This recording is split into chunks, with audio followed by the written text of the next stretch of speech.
Alone in the Dark 2024 on Steam Deck, thanks to THQ Nordic for providing a code of the game. So this game released actually 1 year ago, I think, yeah, the 20th of March 2024. So it's been a year.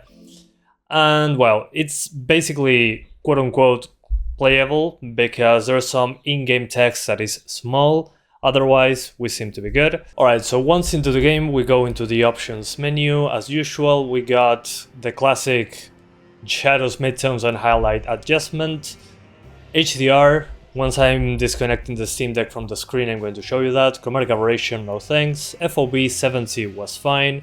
Motion blur, if you want to have it or not. Personally, I rather not have it. For video, we got full screen, borderless full screen, and windowed. Let's keep it on full screen. And there's two interesting options: slow HDD and preload shaders. So slow HDD says improves performance on older hard drives by changing level asset streaming, reduces stuttering, but increases loading times of new areas and cutscenes.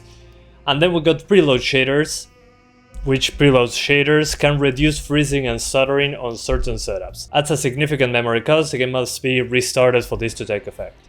So far, for what I played, you shouldn't enable this one. I tried it on the SSD and a microSD card with slow SSD and preloaded shaders enabled, both of them at the same time. The game stutters quite a bit, so I highly recommend you turn slow HDD off, but turn on preload shaders and restart the game. FSR, it seems to be a basic FSR too. It looks horrible. I highly recommend you avoid this. Resolution, we're going to talk about that later.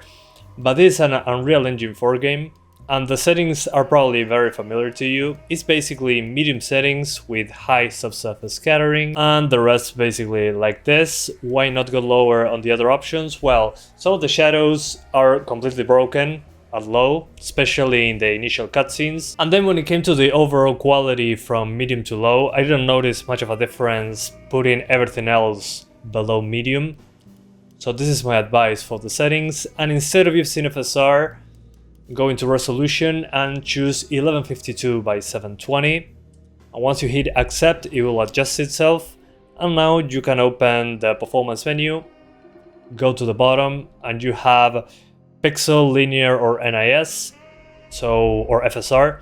I choose FSR, and you can increase or decrease the sharpness of the upscaler as much as you want. This is FSR 1. In this game, I wouldn't recommend using FSR 2 from the in-game menu. It looks horrible. Even on the smaller screen, you can notice the lack of detail in certain smaller objects.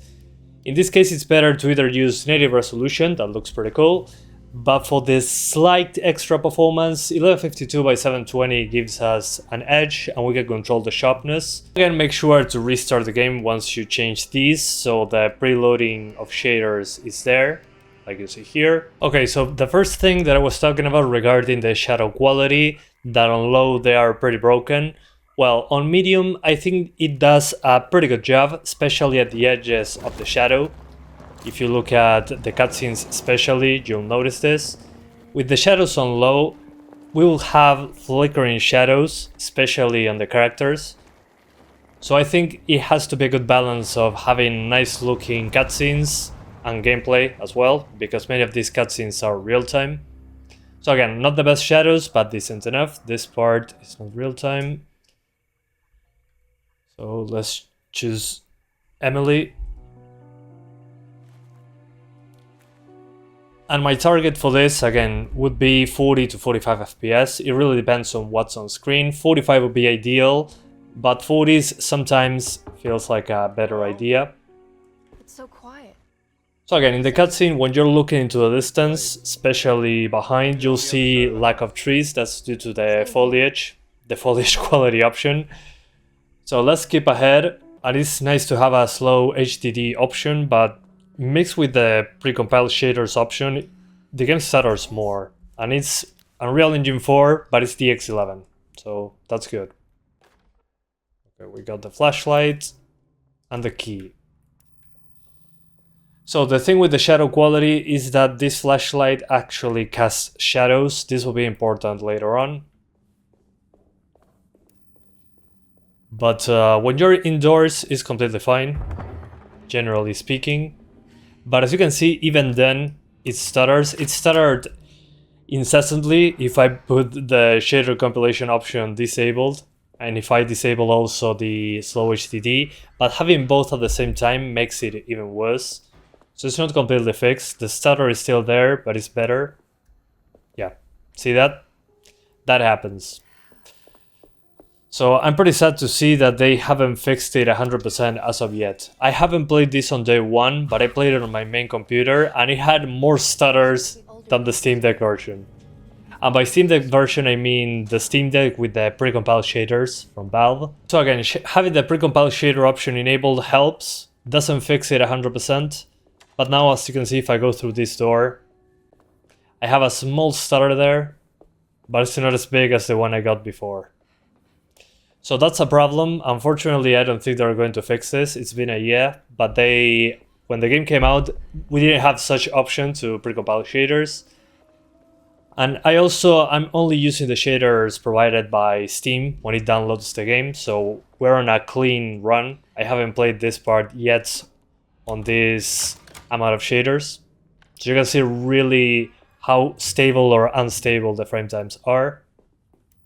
So the shaders that were compiled by me playing the game, those are missing, basically, because I wanted to show you how realistic we could go when it comes to performance, I mean. Let's see if I open... There you go, there's another one. So again, once that happens, slowly but surely, the game will start having less of those. Classic UE4 stuff, but on this one it's been reduced with that option that I showed you at the beginning. Just don't enable the slow hard drive option, that makes it even worse for some reason. Alright, so I went a little bit ahead, and this is one of those New Orleans looking sections, which again, if I was using FSR from the in-game option, this cable will disappear. That's how bad it is. So being here outside, there will be enemies and all that, and it's darker. And again, the flashlight has shadows. So that's an extra. And this particular part of the game here, looking at this place, I don't know why aiming those sights towards this door wrecks my performance significantly. I don't know what's up. It just destroys the GPU. So let's go ahead and lure the enemy. There he comes. I'm going to go back. And as he chases me and I turn on the flashlight, in this particular area, he can drop into the 40s. And I don't know why the door is locked. But as you can see, the game itself feels more like an attempt to do some Resident Evil 2 remake-ish type of vibe. Which I'm okay with, that's a good game, and I really like what they did there. But I don't know, I'm not feeling those animations, especially for melee attacks. And this is why I put subsurface scattering on high, actually. Because some of these enemies have subsurface scattering on this part. But anyway. So when I'm fighting enemies in this particular courtyard, that's when I drop frames the most, with the flashlight on and shooting them. But outside of that, mostly, it's been okay.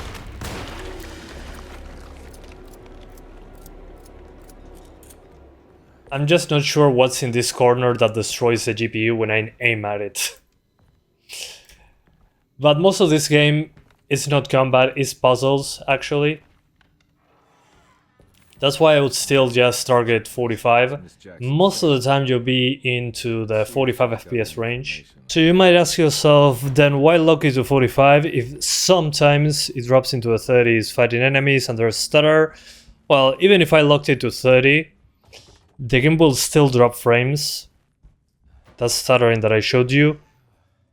I've been playing this exclusively on Steam Deck, tried it once on my PC to see if the stuttering was still there. And on my PC was actually stuttering way more than on Steam Deck, which is hilarious. I have a 4090 and a 99-14900K.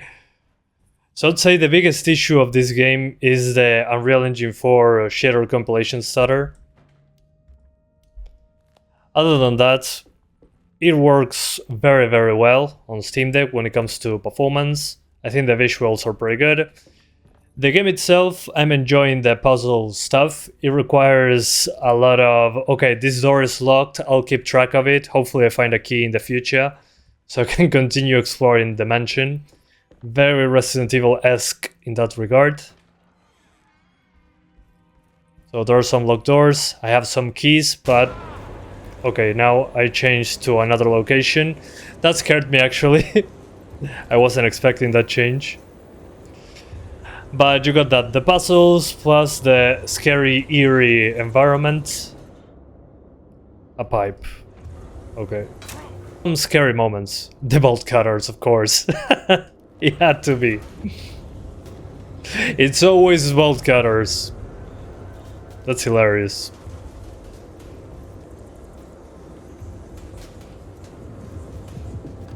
So, talking about Resident Evil, just like Resident Evil 7, 2, and 3, you get the bolt cutter stuff going on.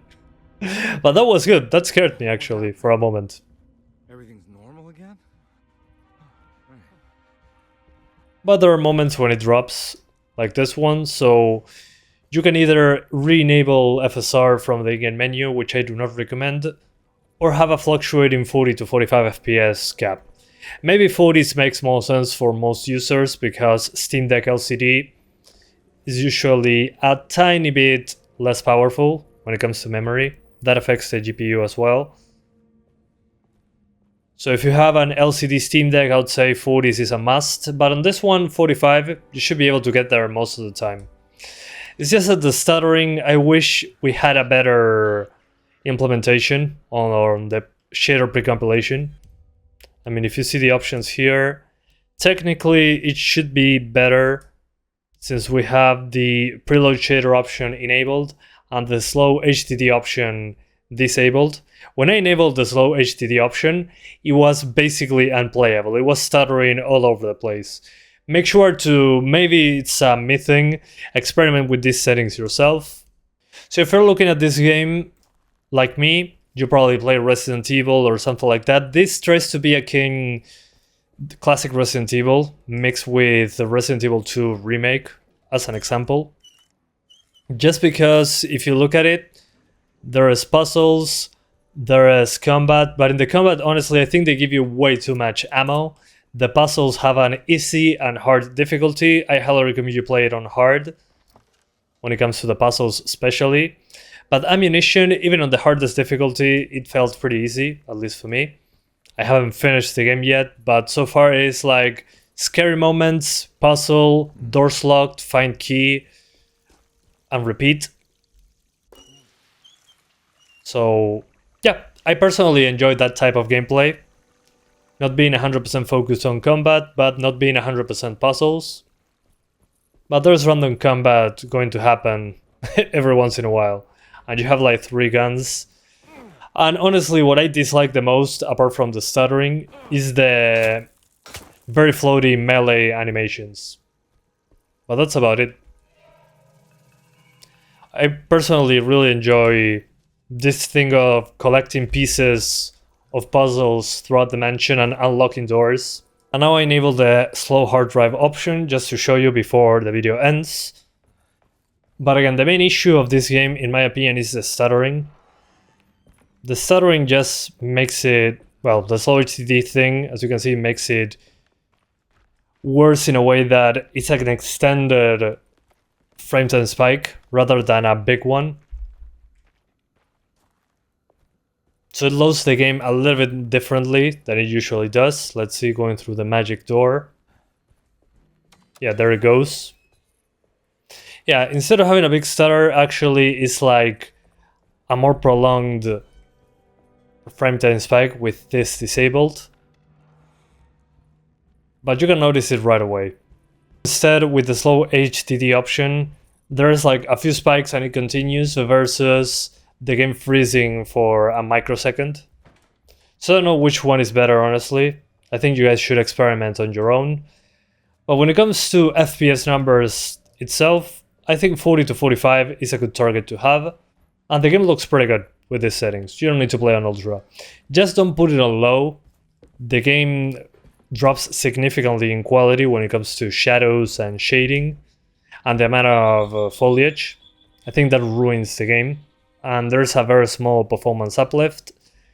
And I wish the FSR option was better. The FSR just is way too much of a destroyer of detail. I wouldn't be able to see the edge of the branches here. My character wouldn't have any definition on the clothes. It looks like a smeary mess.